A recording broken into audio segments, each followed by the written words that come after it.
Hi everyone. आज हम प्रायिकता पढ़ेंगे। तो प्रायिकता की बात करें तो हम इस प्रायिकता का शाब्दिक अर्थ बगैर जाने, इस प्रायिकता का जो शाब्दिक अर्थ है उसे बगैर जाने हम प्रायिकता का दैनिक जीवन में बहुत यूज करते हैं। जैसे आप भी कुछ सेंटेंस यूज करते होगे कि शायद आज बारिश होगी, या ये कहते होगे कि शायद आज भारत न्यूजीलैंड को हरा दे, या कि शायद मैं कक्षा में टॉप कर जाऊं, या कि शायद हम चुनाव जीत जाएंगे।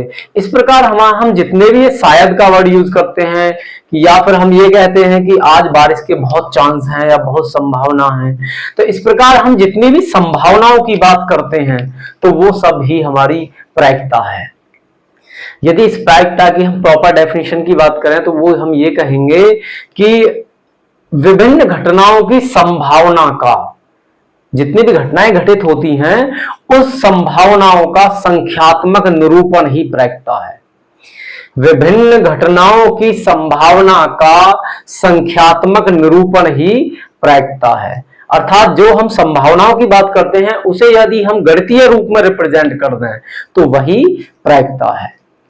अब प्रायिकता की हम बात करेंगे तो प्रायिकता का सूत्र होता है किसी घटना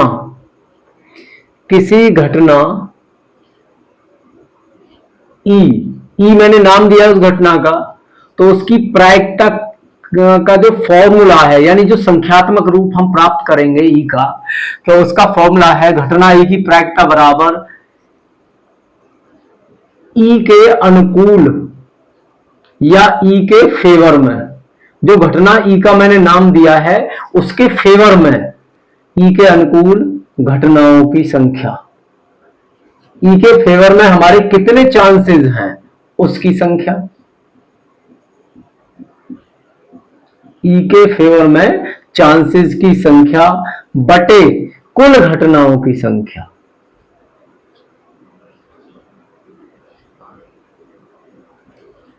कुल घटनाओं की संख्या, ये तो एक हमारा सैद्धांतिक सूत्र हो गया प्रायिकता फाइंड करने का। यानी जो हम प्रिंसिपल पर काम करते हैं जिस पर, इसका सूत्र मतलब ये हो गया कि घटना ई की प्रायिकता बराबर ई के अनुकूल घटनाओं की संख्या बटे कुल घटनाओं की संख्या।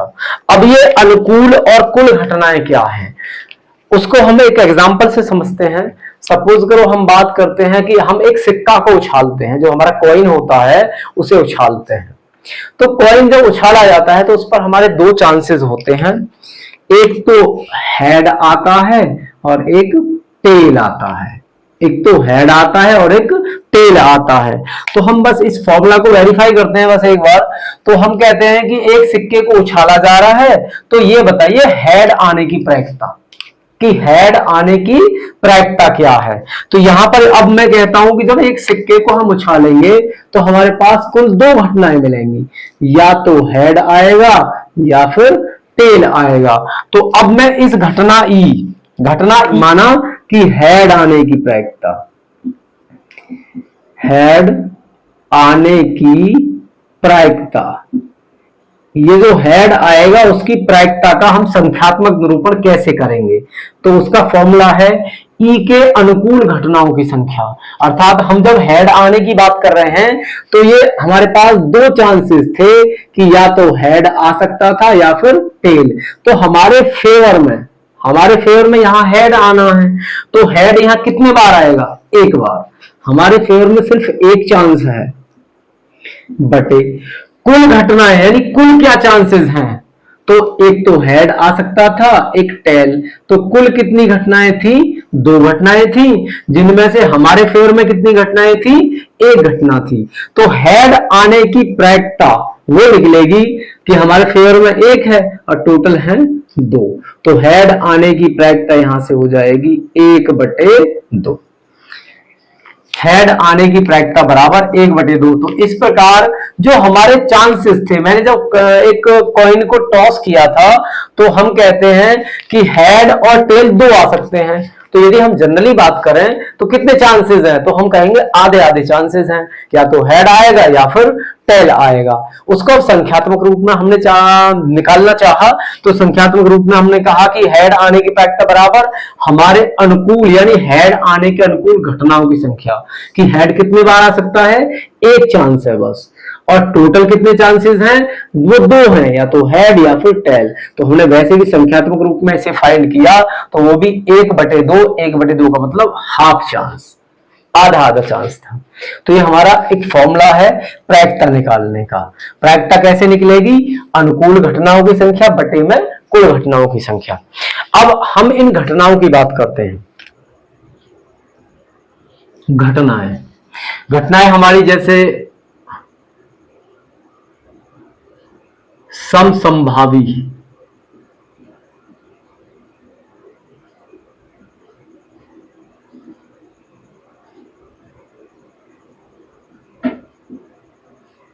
समसंभावी घटनाएं, ऐसी घटनाएं जिनकी संभावना सेम हो, वो समसंभावी घटनाएं होती हैं।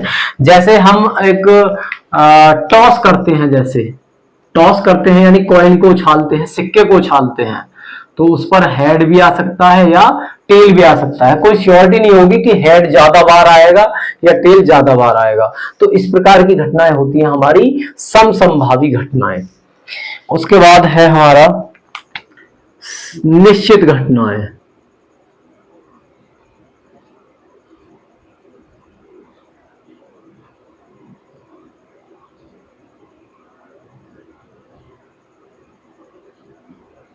निश्चित घटनाएं अर्थात वे घटनाएं जो जरूर घटेंगी, वे घटनाएं जो जरूर घटेंगी वे हमारी निश्चित घटनाएं होती हैं।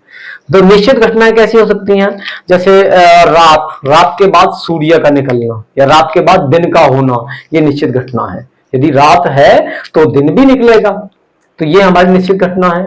और हम क्या कह सकते हैं कि यदि कोई व्यक्ति जीवित है या किसी व्यक्ति का जन्म हुआ तो आखिर कुछ समय बाद उसकी मृत्यु निश्चित है, तो ये क्या है, हमारी निश्चित घटनाएं हैं।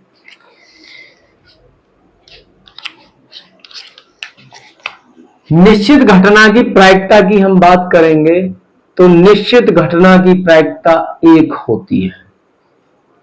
निश्चित घटना की प्रायिकता होगी 1, पीई से रिप्रेजेंट करेंगे उसे, पीई बराबर 1 होगा निश्चित घटना के लिए।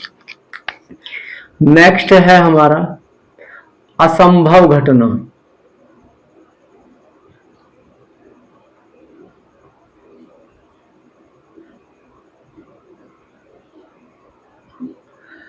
असंभव घटनाएं क्या होती हैं, जो घटनाएं कभी घटित नहीं हो सकती, जो घटनाएं कभी घटित नहीं हो सकती वो हमारी असंभव घटनाएं होती हैं।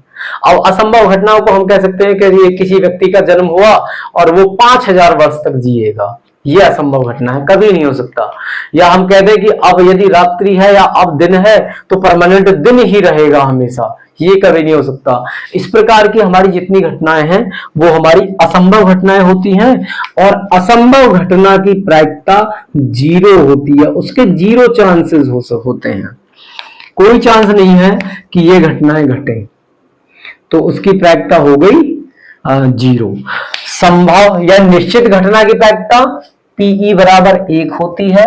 असंभव घटनाएं जो भी होती हैं वो कभी नहीं घटित हो सकती, उसकी प्रायिकता हमारी 0 होती है। तो अब हम प्रायिकता के बारे में एक नियम बताते हैं कि किसी भी घटना की प्रायिकता कभी नेगेटिव नहीं हो सकती और इधर 1 से ज्यादा नहीं हो सकती।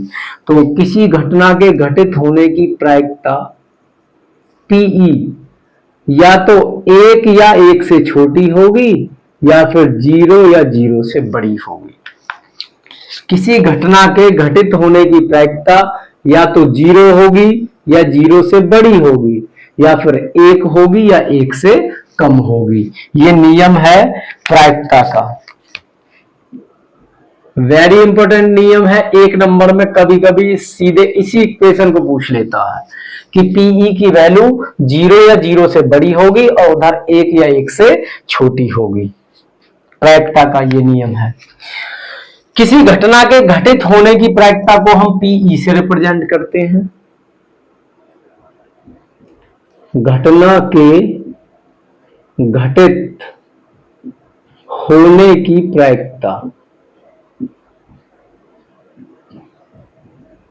किसी घटना के घटित होने की प्रायिकता को हम रिप्रेजेंट करेंगे पीई से, और उसी घटना के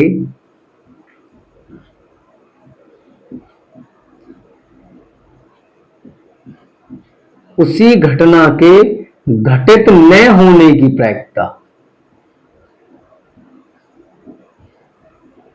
उसी घटना के घटित न होने की प्रायिकता को हम रिप्रेजेंट करेंगे पीई डैश से। घटना का घटित होना और ना घटित होना क्या है? जैसे अभी हमने एक क्वेश्चन की बात की थी कि यदि हम किसी कॉइन को टॉस करते हैं या सिक्के को उछालते हैं, तो हमने कहा था कि उसके हेड आने की प्रायिकता बताइए। तो हेड आने की प्रायिकता क्या आई थी हमारी? वो आई थी 1/2।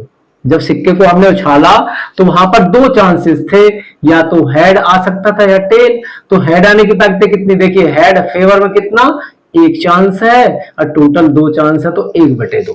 तो हेड आने की प्रायिकता को हम कहेंगे पीई, और हेड ना आने की प्रायिकता को हम कहेंगे पीई डैश।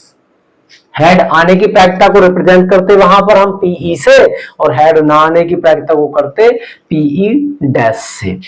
तो यहां पर इनके बीच एक रिलेशन है, वो रिलेशन है कि पीई प्लस पीई डैश बराबर 1 होता है।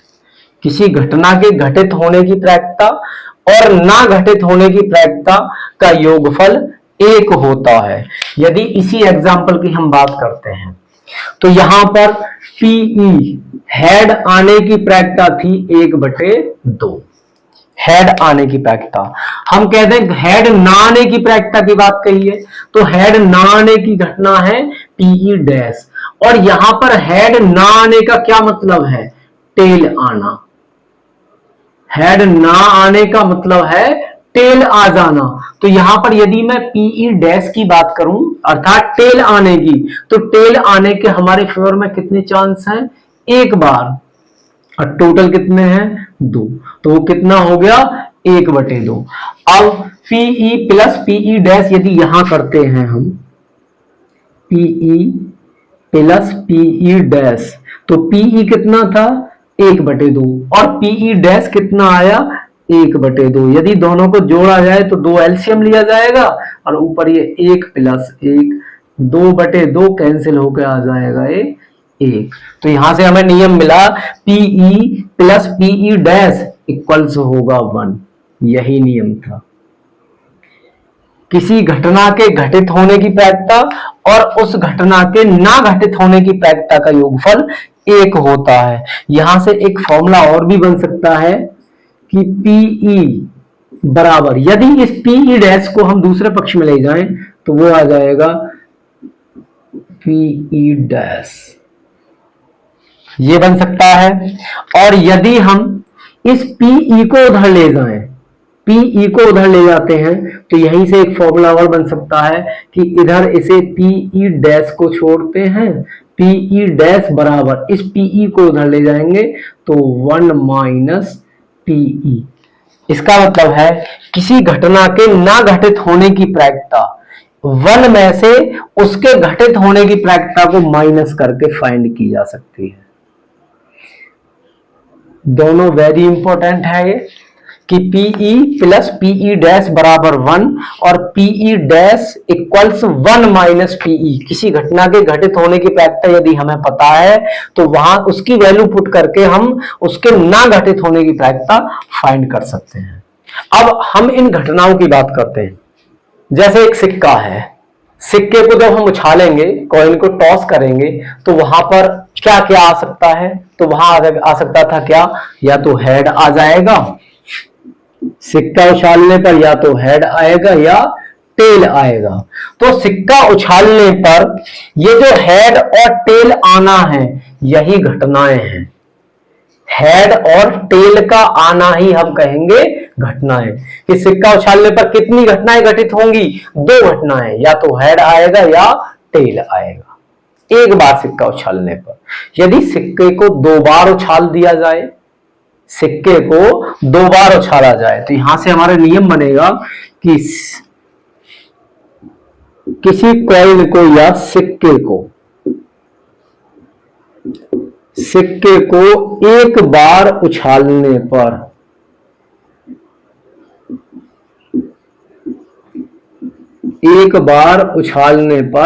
घटनाएं, सिक्के को एक बार उछाला जाएगा तो घटनाएं मिलेंगी 2 की घात 1, अर्थात 2 घटनाएं। वो क्या क्या, या तो हेड आ सकता है या फिर टेल आ सकता है। यदि सिक्के को 2 बार उछाल दिया जाए, सिक्के को 2 बार उछाला जाए, 2 बार उछालने पर सिक्के को 2 बार उछाला जाएगा तो उसमें आएगा 2 की घात 2। यदि सिक्के को 1 बार उछाला जाए तो 2 की घात 1 घटनाएं, अर्थात 2 घटनाएं मिलेंगी। यदि सिक्के को 2 बार उछाला जाए तो 2 की घात 2 अर्थात 4 घटनाएं घटित हो सकती हैं। वो 4 घटनाएं कौन कौन सी हैं?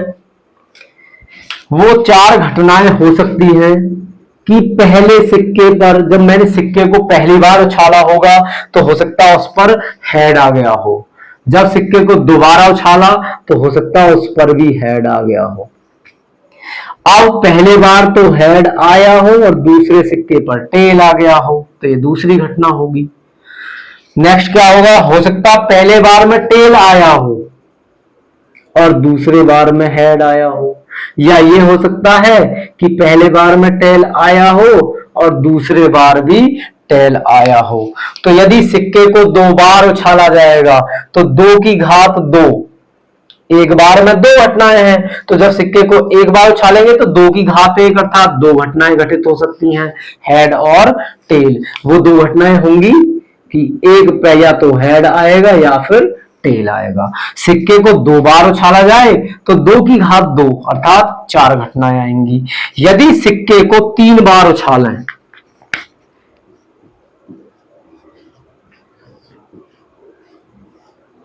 यदि सिक्के को 3 बार उछाला जाए,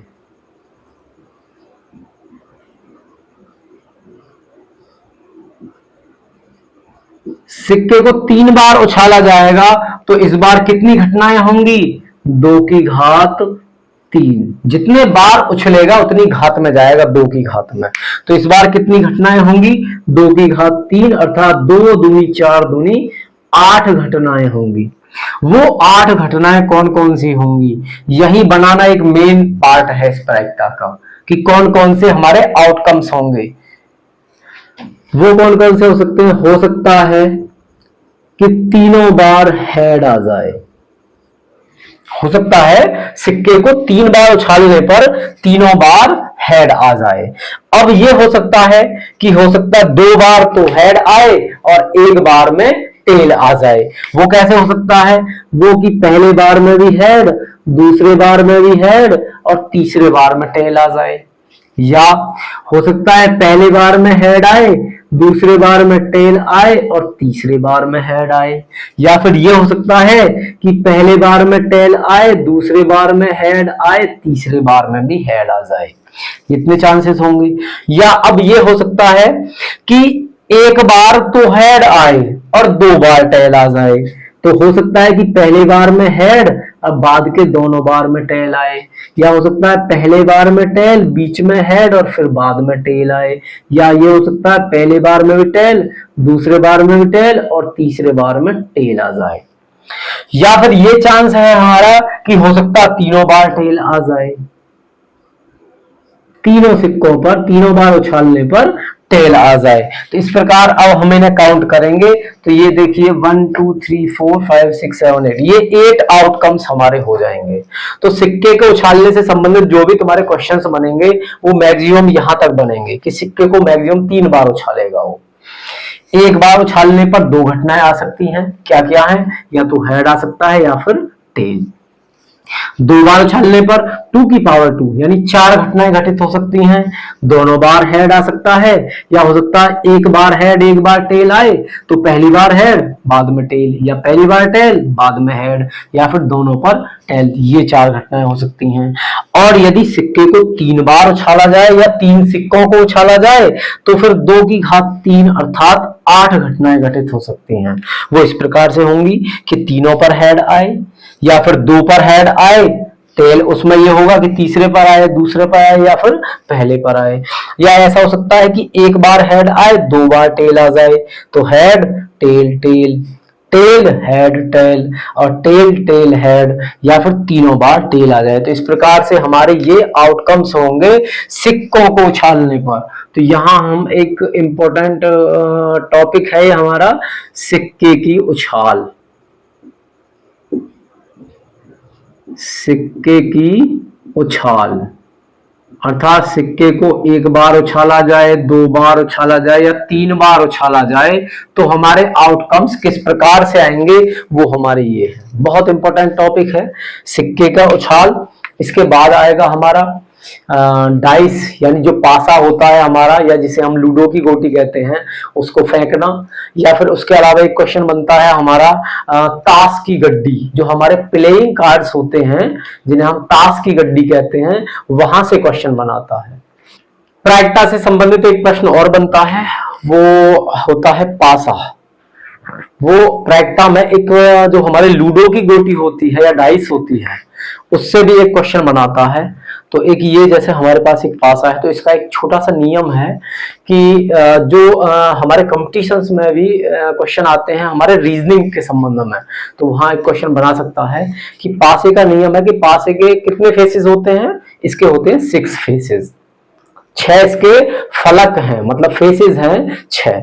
उन पर 1 से लेकर 6 तक के मतलब नंबर्स या 6 बिंदियां रखी हुई होती हैं, 6 संख्याएं होती हैं। तो इसका नियम यह होता है कि जो अपोजिट फेसेस हैं, एक इधर वाला फेस और जो इसके अपोजिट वाला जस्ट इधर फेस है, उन पर रखी बिंदियों या उन पर लिखे नंबर्स का योगफल 7 होता है। ये है पासे का नियम। यदि ये 1 है तो इसके जस्ट अपोजिट फेस पर मैं देखता हूं ये 1 है, मैंने इसका अपोजिट किया तो वो ये हुआ, इस पर हमारा 6 है। देखो 1 और 6 7।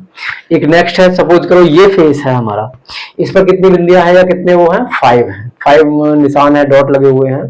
तो इसके अपोजिट में कितना होगा, इतना होगा कि जोड़ने पर 7 आ जाए। ये 5 है तो यहां पर जब मैं इसका अपोजिट करूंगा तो ये कितना है 2, 5 और 2 कितना हो गया 7। देख सकते हैं। यदि इधर की मैं बात करता हूं तो यहां पर यदि 3 है, देखिए 1 2 3 डॉट्स हैं यहां पर, तो इसके अपोजिट में 4 रहा होगा ताकि वो 7 हो जाए योगफल। हम देखते हैं इसके अपोजिट में देखिए 4 डॉट्स हैं, तो ये होता है हमारा पासा। तो पासे पर हमने देखा, पासे पर कितने नंबर्स लिखे होते हैं, पासे पर नंबर लिखे होते हैं 1 से लेकर 6 तक। 1 2 3 या 1 से लेकर 6 तक क्या नाम है, उस पर बिंदियां रखी होती हैं, पॉइंट्स होते हैं उस पर 1 से लेकर 6 तक। एक फेस पे 1 होगा, दूसरे पर 2, फिर किसी पर 3 4 5 6, इस प्रकार हमारे फेसेस होंगे। तो जब मैं पासे को फेंकता हूं तो मेरे पास कितने आउटकम्स हैं, कितनी संभावनाएं हैं, तो वो संभावनाएं हमारे पास होती हैं 6। पासे को एक बार फेंका जाए तो हमारे पास कितनी संभावनाएं हैं, तो एक बार फेंकने पर हमारे पास कितनी संभावनाएं हैं पासे पर 6। यदि पासे को ये है एक बार फेंकने पर, यदि पासे को 2 बार फेंक दिया जाए, पासे को इसी प्रकार यदि 2 बार फेंक दें या 2 पासे एक साथ फेंक दिए जाएं तो कितनी संभावनाएं हैं हमारे पास, तो 2 बार फेंकने पर होती हैं 2 की घात 2 बराबर 6 की घात 2 बराबर 36 घटनाएं घटित हो सकती हैं।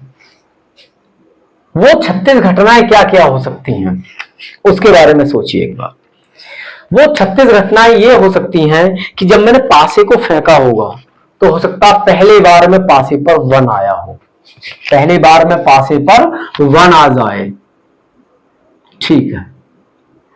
जब पासे को मैंने दोबारा से फेंका तो अब संभावनाएं 6 और बन गई कि उस पर 1 आ सकता है, या फिर 2 आ सकता है, या फिर 3 आ सकता है, 4 आ सकता है, 5 आ सकता है और 6 आ सकता है। देखिए 6 चांसेस बने एक बार में कि यदि पासे को पहली बार फेंका उस पर 1 आ गया तो 1 के साथ जब अब मैं दोबारा पासे को फेंकूंगा तो उस पर ये 6 चांसेस हैं, हो सकता है 1 आ जाए, 2 आ जाए, 3 आ जाए, 4 आ जाए, 5 आ जाए या 6 आ जाए। तो इस प्रकार ये आउटकम्स हमारे मिल जाएंगे। अब हो सकता है कि पासे पर पहली बार में 2 आया हो, पासे पर पहली बार फेंकने पर 2 आया हो, अब जब दोबारा फेंकेंगे तो अब फिर से वही 6 चांसेस हैं कि या तो 1 आ जाए दोबारा में, 2 आ जाए, तो इस प्रकार से फिर से वही चांसेस बनेंगे 2 3, 2 4, 2 5, 2 6। अब क्या हो सकता है जब मैंने पासे को पहली बार फेंका हो तो हो सकता है 3 आया हो उस पर, पहले बार में पासा फेंकने पर 3 आ जाए, और दूसरे बार पासा फेंका जाए फिर से इसी प्रकार से चांसेस होंगे, 1 आ सकता है, 3 के साथ 2 आ सकता है, इस प्रकार हम करते जाएंगे, यहां आएगा 3 6। हो सकता है पहले बार में 4 आया हो, दूसरे बार में फिर यही 6 चांसेस होंगे। हो सकता है पहले बार में 5 आया हो और उसके बाद दोबारा से वही 5 2, 5 1, 5 3, इस प्रकार से ये हमारे चांसेस होंगे। और हो सकता है पहले बार में ही 6 आ गया हो, मैंने पासे को फेंका हो तो पहले बार में 6 आ गया हो और बाकी के जो भी हमारे चांसेस हैं उन पर ऐसे आ सकते हैं 6 1, 6 2, इस प्रकार से। अब हमने देखा ये कुल कितने हमें आउटकम्स मिले, ये मिले 36 आउटकम्स, पासे को 2 बार फेंका जाए। इसी प्रकार यदि पासे को 3 बार फेंक दिया जाए, 3 बार फेंके तो 6 की घात 3 अर्थात 6 छंग 36, 36 छिक्का 216, 216 चांसेस हमारे पास होंगे। इतने में से कोई भी एक हमारा एक बार में आ सकता है। तो यदि मैं 10th लेवल पे एग्जाम्स की बात करता हूं, बोर्ड एग्जाम की, तो मैक्सिमम 3 तक नहीं जाता हूं, मैक्सिमम 1 या 2 टाइम्स, बस 2 बार पासे को फेंकेगा या एक बार, यहीं से वो क्वेश्चन बन जाएगा। क्वेश्चन किस प्रकार बना सकता है, यदि पासे की एक फेंक की बात करता है तो जब पासे को एक बार वो फेंकेगा, एक बार, तो मेरे पास सैंपल स्पेस यानी क्या क्या आ सकता है, तो वो था 1 2 3 4 5 6, इनमें से कुछ भी आ सकता है। मैं जब एक बार पासे को फेंकूंगा, या आप भी जब लूडो खेलते होंगे तो जब हम पासे को फेंकते हैं तो कोई एक आता है, लेकिन वो इनमें से कुछ भी सकता है। अच्छा, क्वेश्चन क्या बनाएगा, क्वेश्चन वो ये बनाएगा कि एक पासे को फेंका जाता है तो प्रायिकता ज्ञात कीजिए कि उस पर अंक 2 से बड़ा प्राप्त हो, कि उस पर अंक 2 से बड़ा प्राप्त हो। तो यहां पर ई क्या घटना है, ई घटना है अंक 2 से बड़ा प्राप्त होना। मैंने माना ये घटना है और वो क्या घटना है कि अंक 2 से बड़ा प्राप्त होना, अंक 2 से बड़ा प्राप्त होना। तो वो 2 से बड़े क्या क्या हो सकते हैं, क्या क्या मुझे मिल सकता है, 3 भी आ सकता है, 4 भी, 5 भी और 6 भी। तो हमारे फेवर में कितने आउटकम्स हुए, यहां से हमारे फेवर में ये 4 आउटकम्स हो गए। यहां पर 3 आ जाएगा, 4 5 6, तो हमारे फेवर में कितने आउटकम हुए, 4 हो गए। अब इसकी मैं प्रायिकता निकालूंगा तो वो इस प्रकार निकालूंगा, पीई बराबर, फॉर्मूला वही होता है, ई के अनुकूल घटनाओं की संख्या, ई के अनुकूल घटनाओं की संख्या यानी ई के फेवर में कितने आए, और अपॉन नीचे होता है कुल घटनाओं की संख्या, कुल घटनाओं की संख्या। अब ई के अनुकूल कितनी घटनाएं थी, ई के अनुकूल मेरा 3 आ जाए, 4 5 6 कुछ भी आ जाए, तो ई के अनुकूल में हमारी थी 4 घटनाएं। और कुल कितनी घटनाएं थी, ये कुल थी 6 घटनाएं। अब यहां हम 2 से इसे कैंसिल करेंगे तो 2 दूनी 4 और 2 तिया 6। तो उत्तर आ जाएगा यहां से 2/3। तो इस प्रकार हम क्वेश्चंस को सॉल्व कर पाएंगे कि अंक 2 से बड़ा प्राप्त होना यहाँ पर हमारे अनुकूल था कि हमें चाहिए था कि अंक 2 से बड़ा प्राप्त हो जाए। तो हम संभावनाएं रखते हैं, जब कभी हम लूडो भी खेलते हैं तो हम सोचते हैं कि भाई इस बार यदि 3 आ जाए तो मेरी ये जो मतलब लूडो की गोटी है वो वहां पहुंच जाएगी। तो वहां हम संभावना रखते हैं। तो यहाँ पर हमने प्रयास किया कि अंक 2 से बड़ा मिल जाए, उसकी क्या चांसेस हैं, क्या संभावनाएं हैं। तो संख्यात्मक रूप में हमें प्राप्त करना है। तो ई के अनुकूल में हमारे 4 चांसेस थे, 3, 4, 5, 6 प्राप्त होना। तो ये 4 थे हमारे टोटल संख्या में, और कुल क्या कितने थे, 6 थे। तो 4/6 अर्थात हमारे फेवर में 2/3 चांस है। 2/3 चांसेस हैं कि हमें 2 से बड़ा प्राप्त हो जाए। पासे को एक बार फेंकने से संबंधित एक क्वेश्चन है कि किसी पासे को एक बार फेंका जाता है तो उस पर 4 या 4 से बड़ा अंक प्राप्त होने की प्रायिकता ज्ञात कीजिए। पासे की एक बार फेंक है, एक बार फेंका जाएगा तो उस पर ये चांसेस है 1, 2, 3, 4, 5, 6 कुछ आ सकता है।